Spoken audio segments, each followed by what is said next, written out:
കൊണ്ട് കായ്ച്ചതാണ് കേട്ടോ. അത് ഇവിടെ നമ്മുടെ വീട്ടിലുള്ള ഏകദേശം മരങ്ങൾ 1.5 വർഷം കൊണ്ട് കായ്ക്കുന്നത്. കഴിഞ്ഞ പ്രാവശ്യം ഞാൻ ചാമ്പക്ക ഇട്ടിട്ടുണ്ടായിരുന്നു.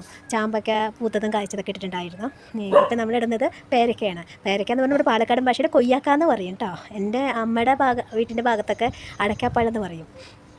ഇവിടെ നമ്മൾ കൊയ്യാക്ക എന്ന് പറയും. അപ്പോൾ ഞാൻ പാലക്കാട്ടുകാരിയാണ്. അതുകൊണ്ട് ഞാൻ കൊയ്യാക്ക എന്ന് പറയണം. അത് ചെറിയൊരു മരമാണ് കേട്ടോ. ചെറിയ മരത്ത് കായ്ച്ചത്. കഴിഞ്ഞ പ്രാവശ്യം അത് നിറയെ കായ്ച്ചു എന്ന് പറയണു. ഞാനിവിടെ ഉണ്ടായിരുന്നില്ല. ഇപ്പം ഞാനിവിടെ ഉണ്ട്. അപ്പോൾ കുറച്ച് കായ്ച്ചത് ഞാൻ നിങ്ങൾക്കും കൂടെ കാണിച്ചു തരാം ചേട്ടാ. കുഞ്ഞി മരം കേട്ടോ. ഇത് കാണിക്കാം. കുഞ്ഞി മരത്തിലുണ്ടായത് അതൊക്കെ എല്ലാം കുഞ്ഞി മരത്തിലുണ്ടായത് കുഞ്ഞി മരം. കുഞ്ഞി കാര്യമാണ്. ഇത് റെഡ് കളറാണെന്നാണ് പറഞ്ഞത്. നമുക്ക് നോക്കാം, കട്ട് ചെയ്ത് നോക്കാം. കുഞ്ഞി മരം ഇത്രയേ ഉള്ളൂ കേട്ടോ. ഇല്ലത് ഞാൻ കാണിച്ചു തരാൻ വേണ്ടി വന്നതാണേ. നമുക്കെടുത്ത് നോക്കാം, കട്ട് ചെയ്തല്ലോ. അപ്പം പറിക്കാം. പറിച്ചോട്ടോ. ഞാൻ കട്ട് ചെയ്യാൻ പോവാണേ. നമുക്ക് നോക്കാം എങ്ങനെയുണ്ട്.